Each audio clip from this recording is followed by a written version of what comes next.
Irmão Jabes, e qual que é o papel da teologia na orientação prática? Por exemplo, de adoração, liturgia, dentro do culto? Olha, a adoração, né, que é aquilo que a igreja faz quando se reúne, né, para cultuar o Senhor, ela reúne-se em última instância para adorar Ele, né? O culto nunca deve ser centrado no homem, né? Não deve ser antropocêntrico.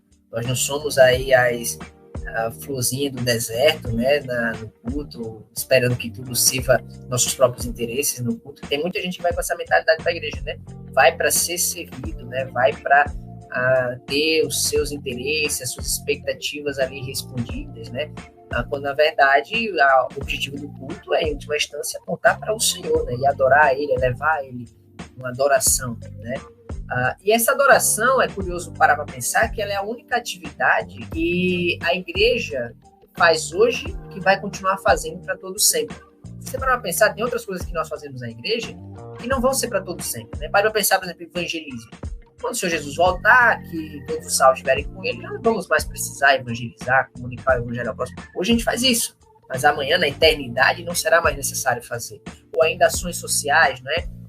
Socorrer os pobres, os necessitados, isso é necessário por hora. Por quê? Porque nós vivemos ainda os efeitos da queda, entre eles a pobreza, mas quando o Senhor fizer novas todas as coisas, redimir o mundo, não haverá mais pobreza, não precisaremos mais de assistência social. Mas a adoração é a única atividade que a igreja vai fazer para todo sempre. Faz hoje e vai fazer mais ainda, né, quando estiver na presença final, consumada do Senhor, né? E isso é algo tão importante, eu achei tão curiosa a sua pergunta, porque ela traz do centro uma questão que, para os reformadores na Reforma Protestante, era central e que muitas das vezes nós negligenciamos quando paramos para pensar nesse período histórico da Reforma Protestante. Às vezes a gente foca muito na questão da soteriologia, que sem sombra de dúvidas era muito importante, né? A maneira como nós somos salvos, mas perdemos de vista que para os reformadores era tão importante quanto, para alguns deles até mais, a questão da adoração, até mais do que o como somos salvos, né?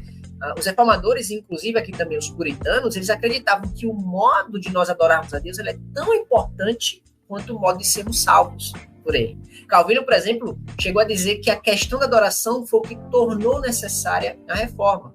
Em um dos tratados dele, né, sobre a reforma necessária da igreja, Calvino ele vai apontar dois elementos como definidores do cristianismo bíblico.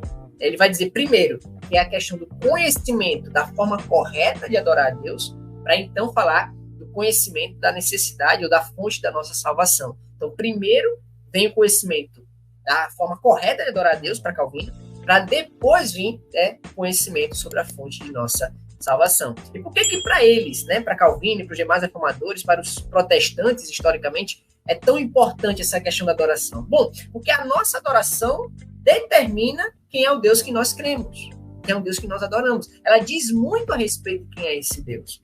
Quando o nosso Deus é um Deus com D minúsculo, ele é um ídolo, então a nossa adoração vai ser uma adoração corrompida, vai ser uma adoração podemos assim dizer, um bezerro de ouro, né? Que não é de fato o Deus das Escrituras Sagradas. Mas quando a gente conhece esse Deus, os seus atributos, o seu caráter, né? Em todos os seus propósitos, conforme ele revelou na Escritura Sagrada, a nossa adoração é qualificada. É uma adoração ao Deus correto e a maneira que ele demanda ser adorado é a maneira que ele também prescreveu na Escritura Sagrada, né? Não basta apenas conhecer esse Deus, mas também conhecer a forma como ele deseja ser adorado. Do contrário, nós adoraremos a Deus segundo nossas próprias preferências.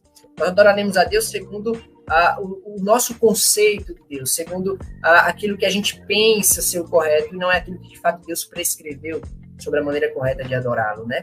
Então, a forma que nós adoramos a Deus começa com o próprio Deus, né? Na sua palavra, dizendo como ele deseja ser adorado e quem é esse Deus, revelando a si próprio para que ele seja corretamente adorado, para que Deus correto e verdadeiro seja adorado.